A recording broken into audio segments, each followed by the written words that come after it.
আসসালামু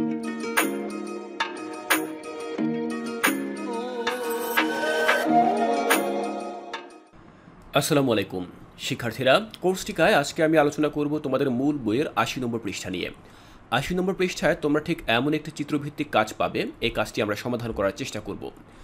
এখানে দেখো, তোমরা একটি ফুলের মতো ছবি দেখতে পাচ্ছ, যেখানে তোমরা চারপাশে অনেকগুলো খালি ঘর দেখতে পাচ্ছ এবং মাঝখানে লেখা রয়েছে চ্যালেঞ্জ মোকাবেলার কৌশল। তো আমরা আমাদের বয়সন্ধিকালার যে সকল চ্যালেঞ্জগুলো রয়েছে সেই সকল চ্যালেঞ্জগুলো মোকাবেলার ক্ষেত্রে যেই কৌশলগুলো অনুসরণ করতে পারি বা অবলম্বন করতে পারি, তার মধ্যে কিছু কৌশলের কথা আমরা এই ফাঁকা জায়গায় লিখব।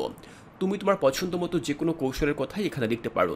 তো আমি তোমাদেরকে এখন নমুনা কিছু কৌশলের কথা দেখাবো, যেগুলো তোমরা এই খালি ঘরগুলোতে লিখতে পারো। তো চলো আমরা দেখে নিচ্ছি যে কিভাবে এই কাজটি আমরা সমাধান করতে পারি।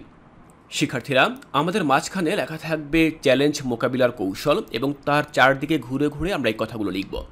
আমি প্রথমে লিখেছি পরিবারের সহায়তা নেওয়া, এরপর লিখেছি আবেগ প্রকাশের স্বাস্থ্যকর উপায় খুঁজে বের করা, নিজের যত্ন নেওয়া ও ইতিবাচকতা প্রতিষ্ঠায় উদ্যমী হওয়া, শিক্ষকের কাছে সহায়তা চাইতে দ্বিধাবোধ না করা, সমস্যা কাটিয়ে উঠতে সহপাঠীকে সাহায্য করা এবং তথ্য ও জ্ঞান অর্জন করা।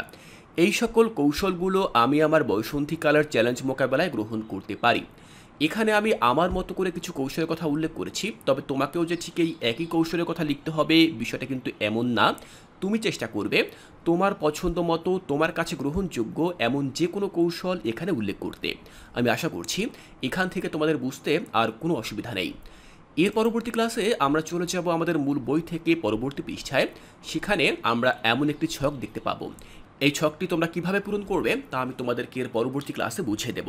তাই শিক্ষার্থীরা, এর পরবর্তী ক্লাসটি দেখার আমন্ত্রণ জানিয়ে আজকের ক্লাসটি এখানেই শেষ করছি।